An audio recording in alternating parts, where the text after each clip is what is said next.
Hello বন্ধুরা, তোমরা সবাই কেমন আছো? সবাইকে গুড মর্নিং দিয়ে শুরু করছি আজকের আমার রান্না। আজকে একটু করব শুক্তো। তো শুক্তোর জন্য এখানে কেটে রেখেছি পেঁপে, কাঁচকলা, উচ্ছে, এখানে রয়েছে আলু, এখানে বেগুন, আর এখানে রয়েছে ডাঁটা।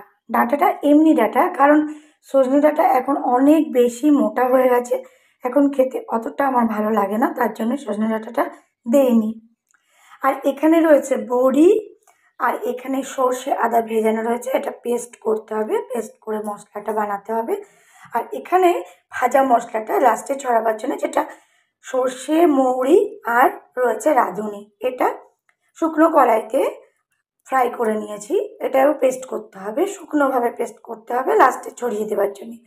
আর এটা জল দিয়ে পেস্ট করে এই শুক্তোটা রান্না করতে হবে। আর এখানে আম কাটা রয়েছে, এখানে এই আমটা দিয়ে হবে চাটনি।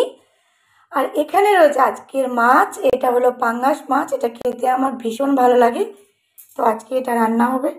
তো চলো, আবার পরে তোমাদের সাথে দেখা হচ্ছে রান্নাটা শুরু করে। তো আমি এবার রান্নাটা শুরু করি। এখানে রয়েছে সব সবজিগুলো ভাজা করা, আর ভাজা করে নিয়েছি আগে সবজিগুলো, তাহলে টেস্টটা খুব সুন্দর হয়।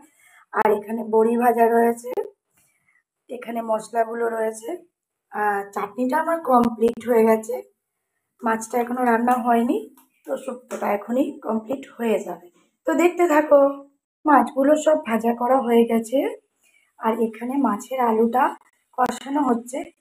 এরপর তেল ছেড়ে গেলে এটাতে জল দিয়ে তারপরে একটু মাখা মাখা করবো, বেশি ঝোল করবো না, এই মাছের ঝোল ভালো লাগে না, মাংসের মতন একটু কষা কষা করলে ভালো হয়। তো দেখতে থাকো। তো বন্ধুরা, রান্না আমার কমপ্লিট। এই যে আজকের আমার শুক্তো রান্না। আর এখানে রয়েছে মাছটা পুরো মাংসের মতো কষা কষা করেছি, কারণ এই মাছটা এরকমই ভালো লাগে। আর এখানে রয়েছে আমের চাটনি। তো কেমন হয়েছে তোমরা সবাই বলবে। আর এখানে ভাত তো রয়েছে রোজকার। তো আজকে রান্না কেমন হয়েছে সবাই বলবে কিন্তু। তো বন্ধুরা, এই ছিল আজকের রান্না আমার। তো আজকের মতো তোমাদের সবাইকে টাটা। সবাই ভালো থাকবে, আবার দেখা হচ্ছে পরে কোনো একদিন। তো সেদিন আবার তোমাদের সাথে কথা হবে কোনো এক অন্য বিষয় নিয়ে। তো আজকের মতো টাটা।